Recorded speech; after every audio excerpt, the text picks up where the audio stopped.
महाराष्ट्र विधानसभा निवडणुकीत लाडकी बहीण योजना game changer ठरली। महायुतीच्या दणदणीत विजयामध्ये लाडकी बहीण योजनेचा मोठा वाटा असल्याचं पाहायला मिळतंय। लोकसभा निवडणुकीतल्या निकालात अपेक्षित कामगिरी करण्यात मागे पडलेल्या महायुती सरकारनं विधानसभा निवडणुकीच्या पार्श्वभूमीवर कोट्यवधी रुपयांच्या योजना सुरू केल्या। यात मुख्यमंत्री माझी लाडकी बहीण योजनेचाही समावेश आहे। याच योजनेचा मोठा फायदा निवडणुकीत झाल्याचं दिसतंय। त्यामुळेच महायुतीच्या नेत्यांनी लाडक्या बहिणींचे आभार मानले।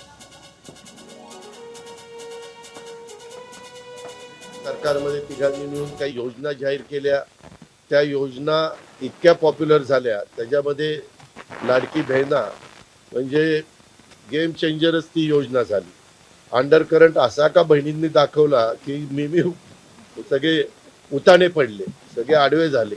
हे माझं स्वतःचं स्पष्ट मत आहे, प्रत्येकाची वेगवेगळी मतं असू शकतात। आम्ही सरकारमध्ये तिघांनी मिळून काही योजना जाहीर केल्या, त्या योजना इतक्या पॉप्युलर झाल्या, त्याच्यामध्ये लाडकी बहिणा म्हणजे गेम चेंजरच ती योजना झाली। अंडर करंट असा का बहिणींनी दाखवला की मी सगळे उताने पडले, सगळे आडवे झाले। हे माझं स्वतःचं स्पष्ट मत आहे, प्रत्येकाची वेगवेगळी मतं असू शकतात। आम्ही सरकारमध्ये महाराष्ट्राला प्रगतीपथावर नेण्यासाठी जनतेला हा विश्वास आहे की आम्ही महायुती म्हणून छत्रपती शिवाजी महाराजांचा हा महाराष्ट्र रयतेचं राज्य आणण्यासाठी आम्ही यशस्वी होऊ शकतो, हा जनतेला विश्वास आहे।